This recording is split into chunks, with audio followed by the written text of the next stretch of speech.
Sempre com renovada alegria que nós iniciamos mais uma atividade pública aqui no Centro Espírita Emmanuel de Viamão.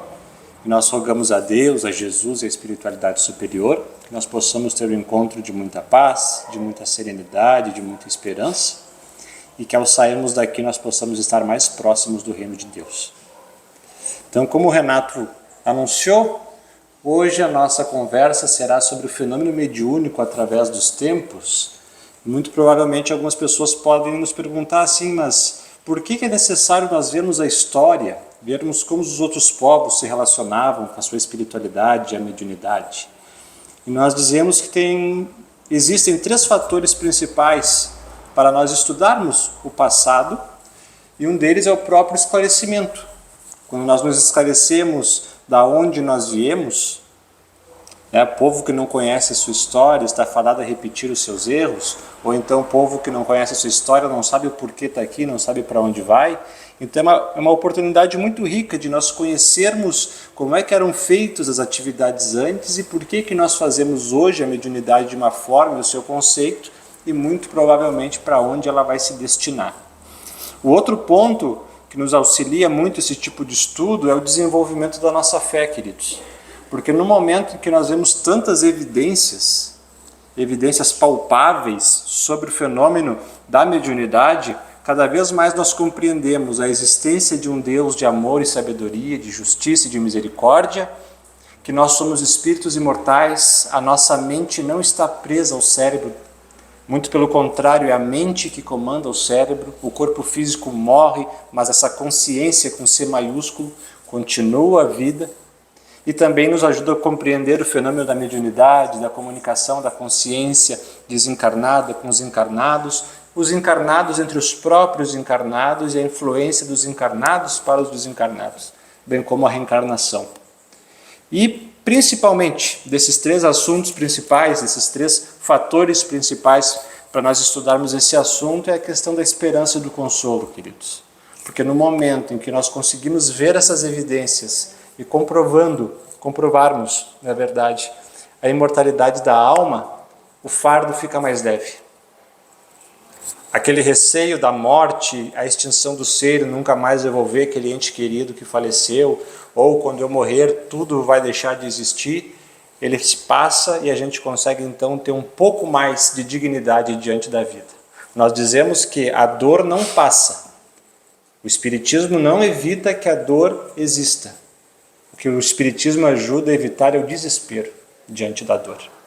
Os desafios virão na nossa existência, mas com a mensagem esclarecedora e consoladora da doutrina espírita, parece que nós conseguimos passar pelos desafios com mais tranquilidade e mais serenidade.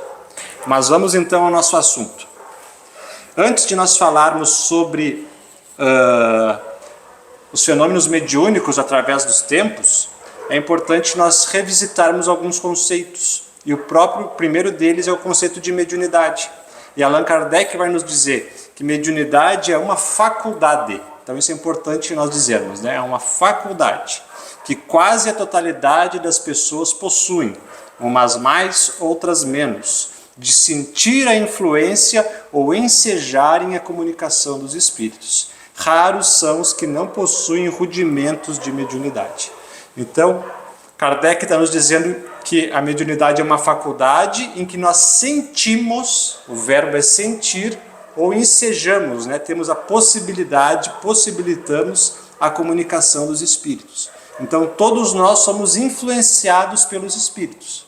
Algumas dessas influências são ocultas. Mas se nós temos condições de ser influenciados, no momento que nós percebermos essa influência, nós chamamos de mediunidade. Mas o que Kardec está dizendo? Em regra geral, já que todos nós somos influenciados pelos espíritos, todos nós somos mais ou menos médiuns.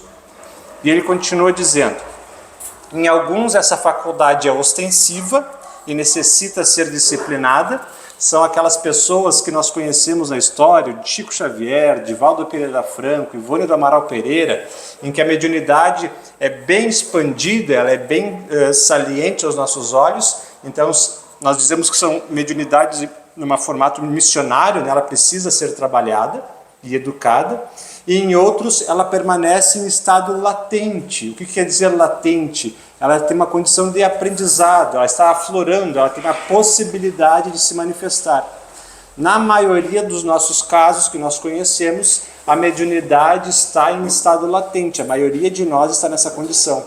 Raros são aqueles em que a mediunidade se dá de uma forma mais ostensiva. Tá? Isso tudo Allan Kardec trabalhou lá em Instruções Práticas sobre as Manifestações Espíritas e que depois ele aprofunda muito mais em O Livro dos Médiuns, tá bom? Então, se a mediunidade é uma faculdade, o médium é aquela pessoa que possui a faculdade. E Kardec, nessa mesma obra, vai nos trazer pelo menos 3 formas de interpretarmos, né, de vermos a conceituação de médium. Então, primeiro tipo, pessoa acessível à influência dos espíritos e mais ou menos dotado da faculdade de receber e de transmitir comunicações. Segundo tópico, para os espíritos, o médium é um intermediário. Então, né, queridos, o médium é a máquina de escrever, é o lápis, ele é um instrumento, ele não é o dono da ideia. É um agente, um instrumento mais ou menos cômodo, segundo a natureza ou o grau da faculdade mediúnica. Por isso que quando as pessoas vinham buscar Chico Xavier, por exemplo, saíam decepcionadas às vezes. Eu vou lá no Chico, ele nunca me manda uma mensagem. Ele diz, mas não sou eu que mando a mensagem, eu sou o carteiro, eu entrego a mensagem. Mas quem escreve é o espírito. Se ele não tem condição, ou não pode, ou não tem autorização para escrever, eu não vou forjar, eu não vou falsificar uma mensagem. Por isso que então, o médium é o instrumento, por isso que o médium não tem que se envaidecer. Porque a ideia não é dele. Por isso que não pode cobrar. Por isso que o Chico dizia, eu nunca escrevi nada, sempre quem escreveu através de mim são os espíritos. Por isso que o Chico doava todos os direitos autorais da sua produção literária. E por fim, essa faculdade depende de uma disposição orgânica especial suscetível de desenvolvimento. Se cada um de nós pegar o seu dedo indicador, colocar entre os olhos e conseguisse afundar, né, até essa parte do início do dedo, nós chegaríamos numa glândula que nós temos no nosso cérebro do tamanho de uma ervilha, que se chama glândula pineal, a glândula pituária, que é a glândula da mediunidade. Já há muitos estudos, na Casa Espírita a gente já fez até seminários sobre esse assunto, né? Trazendo palestras de fora sobre isso, de alguns médicos que são voltados ao estudo da mediunidade. Então nós sabemos que é uma disposição orgânica, porque se o mundo espiritual manda uma mensagem, nós precisamos materializar, trazer para o mundo material, tem que ter uma interface. Então o médium é dotado de uma faculdade orgânica. Quando ele diz suscetível de desenvolvimento, é que todos nós podemos aprimorar a nossa mediunidade. Até mesmo as pessoas que têm mediunidade ostensiva, ela tem que ser educada. Nós, ainda que estamos mais na retaguarda desse campo, conforme nós somos exercitados. A Kardec diz, tu só vai saber se tu é médium de psicografia, se não vier de uma forma espontânea, tu só vai saber se tu é experimentando. Por isso que existem estudos na Casa Espírita para estudar a mediunidade, para ver como é que tu faz isso de uma forma segura, tranquila e para o bem. Não como a brincadeira do copo, que é para divertimento. E daí tu brinca com os espíritos, depois quando eles vierem brincar contigo, tu não vai gostar da brincadeira. Por isso que a mediunidade tem que ser tratada de uma forma séria. Então vimos o que é mediunidade e agora o que é médium. E Kardec traz alguns tipos de médiums. Se nós formos ver lá no Livro dos Médiuns, o codificador traz mais de 80 tipos. Aqui nós trouxemos um apanhado geral de alguns tipos de médiums. Chico Xavier tinha todos eles. Se nós estudarmos a biografia do Chico, nós vemos que o Chico gabaritou, né? Mas médiuns de efeitos físicos e médiuns de efeitos inteligentes ou morais. Existem médiuns motores, que são aqueles que, quando estão presentes em determinado ambiente, ele está expandindo o seu fluido naquele ambiente, os espíritos conseguem manipular e fazer com que objetos se movam. Há médiuns também que têm a facilidade de emprestar o seu ectoplasma, o seu fluido, para ter pancadas, tipologia quer dizer pancadas, uma pancada sim, duas não, ou cada pancada é uma letra do alfabeto. Né? Médiuns de aparição, aqueles que doam fluidos para um espírito aparecer e se tornar visível para nós aqui, o perispírito dele se torna visível, ou então ele doa ectoplasma e ele chega a ficar tangível, parece que ele é um ser humano de carne e osso, né? Tangível. Médium de aparição, queridos, é diferente de médium vidente. Porque o médium vidente é aquele que só ele está vendo e mais nenhum de nós está vendo. Porque há uma combinação fluídica entre o médium e o espírito. Então, eu estou vendo o espírito, mas ninguém está vendo. Sou um médium vidente. O médium de aparição é um fenômeno de efeito físico. É como se ele fosse uma parede, um armário. Todos nós estamos vendo, como ele estivesse materializado. Então, nós vemos com os olhos de carne, enquanto o médium vidente vê com os olhos do espírito. Tá bom? E aqui Kardec faz uma distinção só do que são médiuns naturais e médiuns facultativos. Médiuns naturais, vamos dizer assim, eles não têm, entre aspas, um controle sobre isso. Os fenômenos ocorrem à revelia do médium. É aquela pessoa até que nem gostaria de ser médium, que a maioria, quando é de efeito físico, não gosta. De repente, começa a quebrar coisa na tua casa, levitar, tu não tem um controle sobre isso. Mas tem tipos de médiuns que conseguem perceber que o espírito vai fazer aquilo ou não, e ele consegue mais ou menos optar, vamos dizer, pelo fenômeno acontecer ou não. Quem quiser ler sobre Daniel Douglas Home, o maior médium que Allan Kardec estudou, vale a pena. Tu vai ver bem a diferença do que é um médium natural e o que é um médium facultativo. E na parte dos efeitos inteligentes, nós temos os médiuns escreventes, ou seja, os psicógrafos, os pneumatógrafos. O que é pneumatógrafos? É você pegar uma folha em branco, colocar dentro do armário, chavear o armário, fazer a reunião mediúnica, no final da reunião tu abre, tu tira a folha está escrita, sem ser por intermédio de uma pessoa diretamente. Tá? Isso chama-se de pneumatografia. E as vozes que estão no ambiente, por exemplo, nós estamos aqui, de repente começamos a ouvir a voz de um espírito aqui. Volto a dizer, não é o médium audiente, que só um está ouvindo, nós estamos ouvindo como se fosse um efeito físico, é pneumatofonia. Grafia, né? De escrita, fonia, de fala. Tá? Médiuns pintores ou desenhadores, que nós sabemos hoje chamar de médium de psicopictografia, médiuns falantes, psicofônicos, os intuitivos ou inspirados, nós vamos ver que é o tipo de mediunidade mais comum que tem, médiuns de pressentimento, que parece que pressentem que vai acontecer alguma coisa, ele, né, o perispírito dele, ele como espírito, deixa um pouco o corpo, com a visão espiritual consegue ver mais longe, é quase como um sonambulismo, e consegue ver até o que está acontecendo a distâncias daqui, sem que o alcance do olho físico possa perceber. Médiuns videntes e os médiuns sensitivos, que é o mais comum de todos. Acredito que quem aqui nunca entrou num ambiente que diz assim, o clima está pesado aqui, ou como é bom ir em determinado lugar, eu me sinto bem. Tu sente o campo fluídico, né? Tu é mais impressionável quanto à mediunidade. E a história da mediunidade, os primórdios da prática mediúnica, podem ser divididos nesses 5. O primeiro tipo de mediunidade que se deu é a intuição. Então a intuição é a forma de percepção, assim, quase no mundo das ideias. Apesar da mediunidade, a intuição não é uma ideia. A intuição não é uma ideia, mas no campo das ideias, no campo cognitivo nosso, vamos dizer assim. E a gente sabe que ela iniciou por aqui e vai terminar por aqui. Com o passar do tempo, nós vamos cada vez ver menos efeitos físicos e mais no campo da intuição.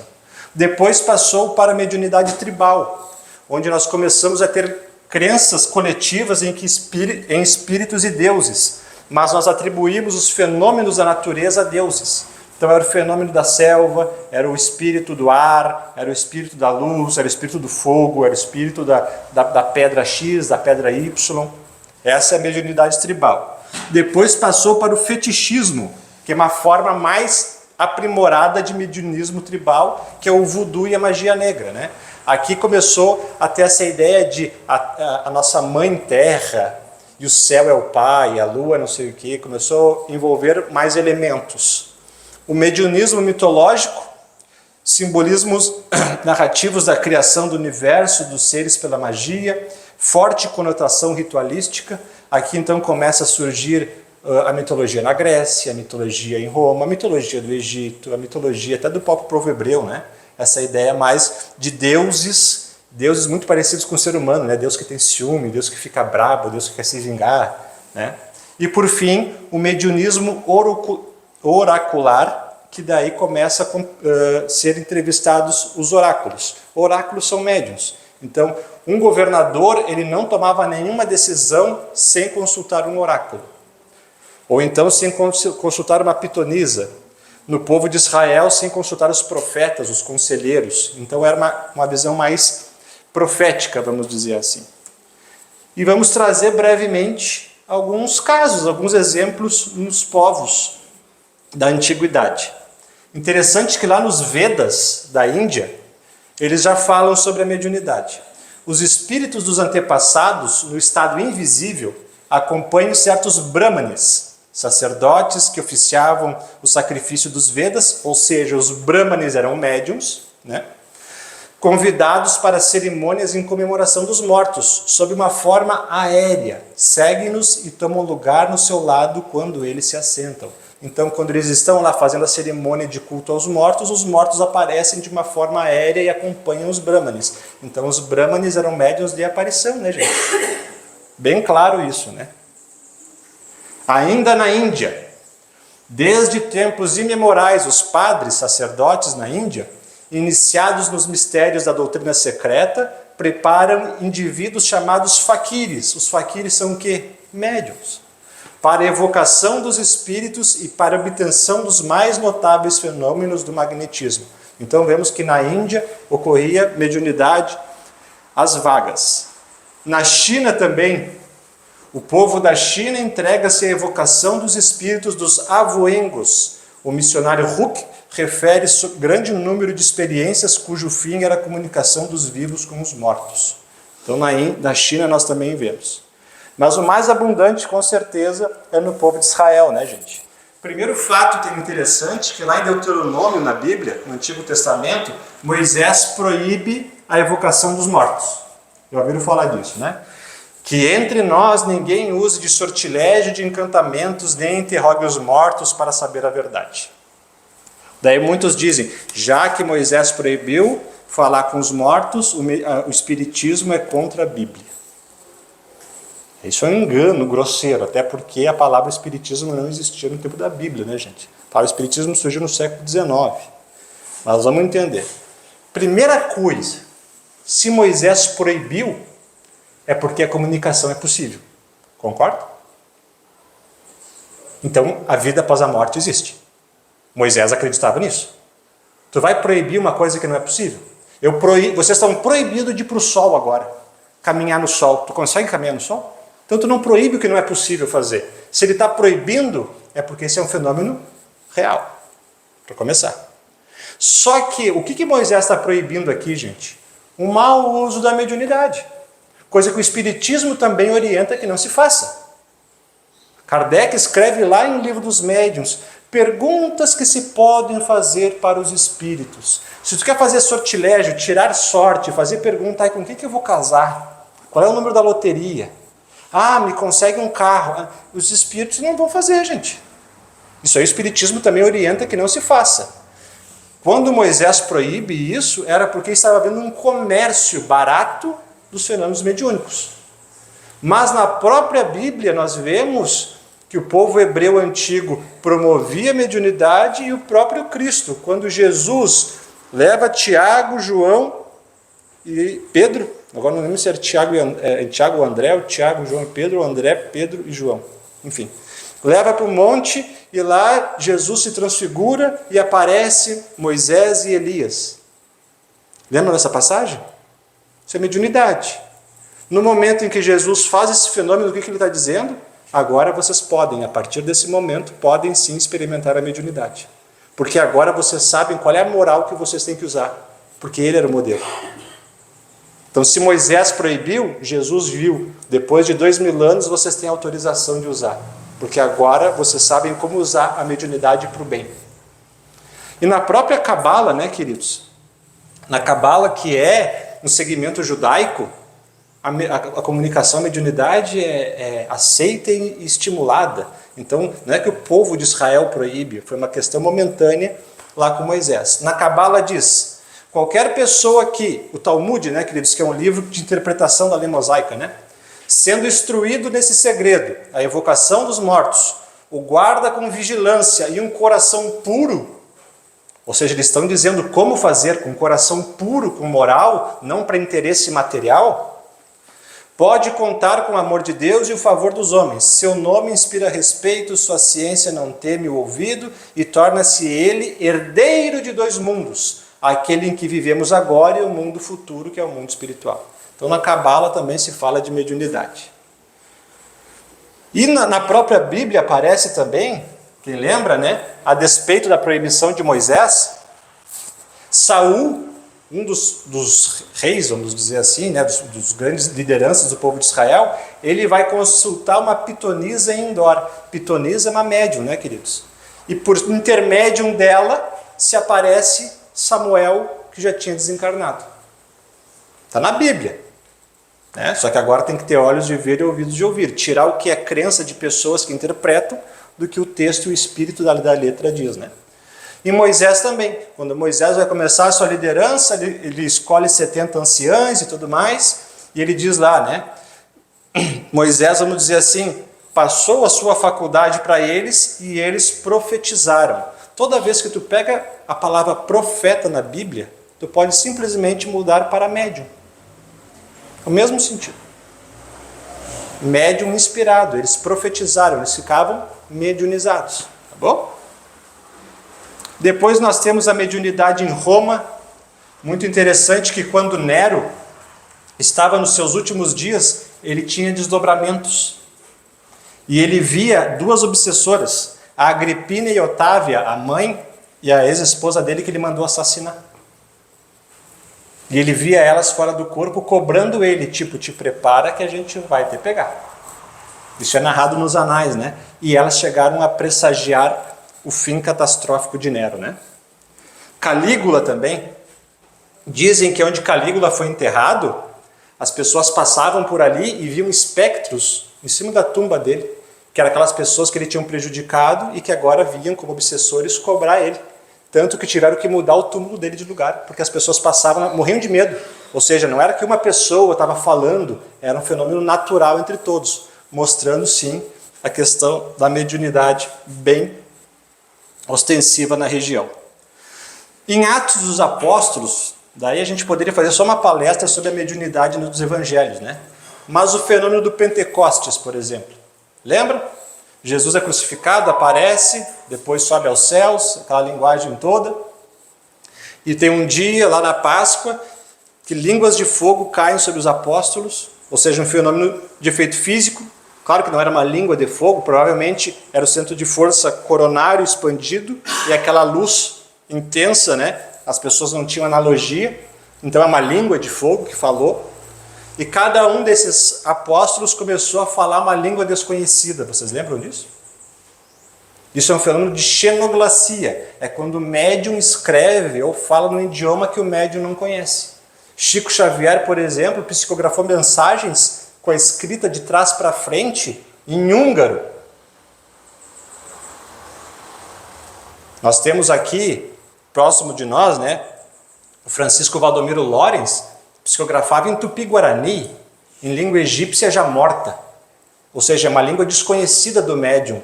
Ou seja, o espírito se utilizava do sistema mecânico dele e escrevia em outras línguas. Curas pelo magnetismo, pela imposição de mãos. Espíritos materializados libertavam os apóstolos da prisão. Lembra que Simão Pedro está preso e vem um anjo e solta ele da prisão? Se é um anjo, é um espírito, e se consegue mexer nas cadeias é porque ele conseguia mexer na matéria e um anjo soltou Pedro da cadeia, né? Saulo de Tarso vê Jesus. Lembra que Saulo de Tarso está indo para Damasco prender Ananias e ele vê Jesus às portas de Damasco e ele fica cego. Só que o interessante é que Saulo estava acompanhado de 2 homens, só que somente Saulo viu Jesus. Então a mediunidade do Paulo / Saulo, porque senão os outros teriam visto Jesus também. Porque a gente falou de materialização e de médium de evidência. E também com Saulo e Barnabé, eles estão em Antioquia e tem um caso muito claro de Ágabo que faz uma profecia e acerta direitinho o que ia acontecer com Paulo e Barnabé lá em Jerusalém. Na Igreja Católica, né, queridos, há inúmeros exemplos. Nós estávamos comemorando ontem, né, Francisco de Assis. Só uma curiosidade, né? Lembrem que aquela oração de São Francisco não é de São Francisco, tá? Lembrem disso. Não estou querendo botar água na fogueira de ninguém, mas é que a gente fala, a oração de São Francisco, né? Senhor, fazer instrumento de voz. Francisco nem escreveu aquilo, tá, gente? Aquela prece surgiu na Segunda Guerra Mundial, tá? Fecha aspas. Teresa d'Ávila também. Teresa d'Ávila é a mística da igreja. Muito provavelmente Teresa d'Ávila é a encarnação de Maria Madalena, né? Como Francisco de Assis é a encarnação de João Evangelista. Teresa d'Ávila tinha êxtase, ela via como é que era o mundo espiritual, ela levitava nas missas. Mesma coisa José de Cupertino, ou de Cupertino, como alguns preferem. Ele era um homem considerado muito ignorante, ele era até ridicularizado pelos outros frades, mas ele era um homem muito espiritualizado, e durante a missa ele levitava na frente de todo mundo, né? Então, mediunidade de efeito físico. Para quem não lembra, Cristóvão Colombo era um grande médium, o que descobriu a América. Ele dizia que ele era, quando ele estava em momentos de dificuldade, uma voz falava no ouvido dele o que ele tinha que fazer. E Joana d'Arc, né, queridos? Joana d'Arc tem uma palestra que eu faço, acho que alguns lembram, né, baseado na obra de Leon Denis, que é só sobre Joana d'Arc, né, queridos? Que é um espírito extraordinário, uma das maiores mediunidades da história. Tem um caso só bem peculiar, que a Joana d'Arc, ela ouvia vozes desde criança. As vozes diziam para ela quando um ladrão, ela era cuidadora de ovelhas, né, era pastora, quando algum ladrão ia vir roubar uma ovelha, eles avisavam, vai se aproximar um inimigo. Quando ia cair um temporal, eles avisavam, recolhe as ovelhas. Quando uma comia uma planta venenosa, as vozes diziam qual a planta que ela dava para curar.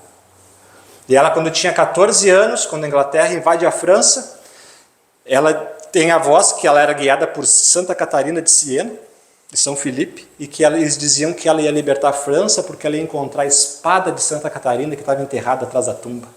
E criou aquela mística toda. E quando o rei francês se refugiou em Chinon, ficou escondido lá com a corte, ela vai até eles, essa cena é clássica, né? Ela vai até eles, lembra que naquela época, né, que tu não conseguia, ninguém sabia como é que era o rei, né? Não existia fotografia, não existia WhatsApp, né? Ela não sabia, e ela entra no castelo, e o rei, sabendo que ela ia vir, e que ela era uma médium famosa, achando que ela era uma farsante, ele trocou de roupas com um súdito, como se eu trocasse com o Gerson. Daí o rei farsante ficou com as roupas do rei no trono, e o rei verdadeiro se escondeu atrás de uma pilastra.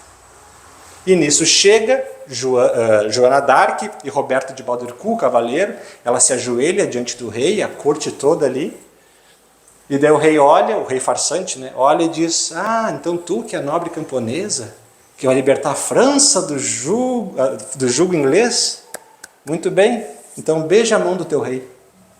Quando ela vai beijar, ela para, olha para ele e diz, tu não é Carlos VI, as vozes estão me dizendo que tu é um farsante, tu e ele trocaram de roupa. E ela sai no meio da multidão procurando ele, acha ele escondido atrás de uma pilastra e ela diz, vós sois Carlos VI e eu vou devolver a coroa da França na tua cabeça. Ela, que era para ter saído ridicularizada, saiu acompanhada de 14 generais. Ganhou todas as batalhas, guiada pelas vozes. Quando os biógrafos dizem, era comum ela gritar no meio da batalha, abaixa! E todo mundo não abaixar, porque ela abaixa e puxava e passava uma bala de canhão. Na última batalha de Orleans, todo mundo, os generais, os experientes, os homens mais, né, queriam atacar de imediato e ela diz, não vamos atacar agora, as vozes estão falando para esperar um pouco. Eles, mas como? Tem que atacar agora, eles estão frágeis, tem que esperar. Daí passou a noite, começou a raiar o dia, é a hora de atacar agora. Eles, mas por que agora? Porque eles passaram a noite embriagados. E agora eles estão dormindo e é a hora de atacar. Ela vai lá, rende eles, nem precisou executar nenhum.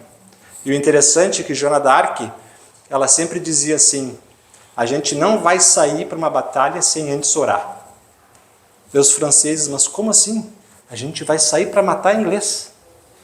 E tem que fazer prece antes? E ela, sim, a gente não vai sair daqui até todo mundo orar e prometer que não vão usar de crueldade e no momento que eles se renderem, vocês não vão executar ninguém. Demorou 3 dias para a primeira batalha, né? Porque ninguém queria, até que ela conseguiu. Mas, como se sabe, Joana d'Arc foi traída, porque ela expulsou os ingleses. Mas tu imagina, tu, um rei inglês, naquela época, perder uma guerra para uma menina de 14 anos. Ele ficou desmoralizado.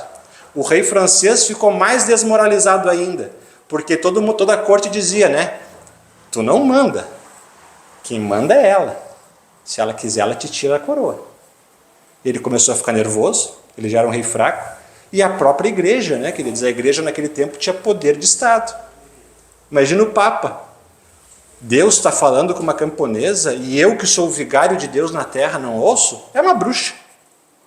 Então os três poderes se uniram, prenderam Joana d'Arc e condenaram ela à fogueira. E o interessante é que quando ela era torturada, para negar as vozes, ela sempre dizia: as minhas vozes vêm de Deus.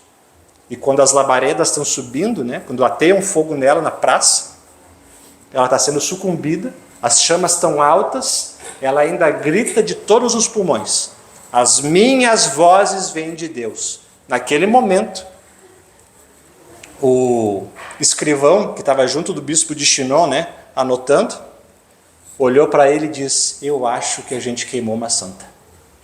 A igreja demorou 500 anos para canonizar Joana d'Arc. E que nós sabemos se tratar da encarnação de Judas Iscariotes, aquele que traiu Jesus. Como Chico Xavier e Divaldo falam. Então, para quem acha que Judas está no inferno, gente, Judas já é um espírito redimido. Ele errou, reencarnou, recuperou o erro e hoje é o patrono da França. Nós vamos adiante. Mediunidade entre os artistas, né, queridos? Shakespeare era uma criatura extremamente inspirada. A gente vê nas obras dele a aparição de espíritos, mediunidade. Mozart, que também é uma prova da reencarnação, mas Mozart, quando uma vez tem uma carta que ele mandou para um amigo, e o amigo mandou outra perguntando para ele como é que ele compunha, como é que era o processo dele, né? Que adorava as músicas de Mozart e pensava, como é que tu organiza para escrever tuas músicas, organizar? E o Mozart diz: eu não sei, simplesmente elas aparecem na minha cabeça. Balzac, Honoré de Balzac, o grande escritor, também conhecia o magnetismo, o ocultismo. Tem uma carta de Balzac que é muito interessante, é um dos maiores literários, né? O Balzac, uma vez, ele estava escrevendo um livro e ele dizia: eu não acredito que a tal personagem vai morrer. Mas ele próprio estava escrevendo a história e ele não sabia o enredo da história. Não sei se vocês entenderam a lógica. Ele estava escrevendo a personagem, de repente ele se deu conta que a personagem principal ia morrer. Ele: meu Deus, ela vai morrer. Ou seja, ele estava sendo intuído, né? Alguém estava escrevendo a história para ele só estava acompanhando consciente. E o Chopin, Frederic Chopin, também dizia que tinha muitas visões, né, queridos? E para nós encerrarmos, Arthur Conan Doyle. Quem lembra do Arthur Conan Doyle, que escreveu Sherlock Holmes, as histórias de Sherlock Holmes, um britânico, ele era espírita. Ele escreveu um livro intitulado A História do Espiritualismo. A primeira edição saiu como História do Espiritismo, mas o certo é a História do Espiritualismo. E ele diz que no século XIX ocorreu uma verdadeira invasão organizada do mundo espiritual. E é isso que aconteceu mesmo, né? Nós vemos na Itália Eusápia Palladino, grande médium de efeitos físicos, estudada por diversos cientistas, inclusive César Lombroso. A Florence Cook, a Senhora da Esperança, na Inglaterra. A Florence Cook é que doava fluido para a materialização da Kate King, que William Crookes estudou, lembra? A senhora Piper, nos Estados Unidos, muito provavelmente é a médium mais pesquisada por cientistas com documentos, é a senhora Piper. Nós temos a Amália Domingos Soler, na Espanha, e no Brasil, né, temos Ana Prado, Zilda Gama, Ivone do Amaral Pereira, Divaldo Franco, Raul Teixeira, entre outros tantos. Mas nós não poderíamos deixar de falar do nosso Chico, né, queridos? Porque Chico Xavier é o grande modelo para nós, né, de médium. Porque além dele ter um bom médium, Chico Xavier é de um bom. E é isso que faz com que a gente utilize a mediunidade de uma forma segura. Se todo mundo utilizasse a mediunidade como Chico, Moisés não precisaria ter proibido. Ele é um bom médium porque o Chico tinha faculdades, condições de promover grandes eventos mediúnicos. Sim, mas ele não fez isso só para uma fenomenologia, ele usou isso para o bem. Então ele também foi um médium bom, uma pessoa bondosa, o que fez com que a lei de amor fluísse através da sua mediunidade.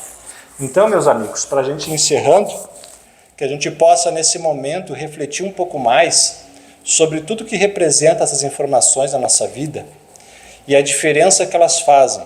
Reiterando, Saber da história da mediunidade nos ajuda a compreender de onde nós viemos, para onde nós vamos e o porquê que nós estamos encarnados. Diante de tantas evidências, a mediunidade, a imortalidade da alma, a reencarnação e a justiça de Deus se torna uma evidência gritante, mas que acima de tudo nós temos a certeza de que a vida não acaba na morte do corpo físico. Essa bolsa de carne, que nós chamamos de corpo, ela vai perecer, mas tudo que nós carregamos de espiritual vai permanecer. Então que a gente possa ter aquele consolo de que não há sofrimento que nós possamos ter no mundo que não vai passar. Não há erro que nós possamos ter cometido que não irá se acabar e que a gente possa consertar. Por isso que o Chico deixou aquela grande frase: apesar de ninguém poder voltar no tempo e fazer um novo começo, qualquer um de nós pode começar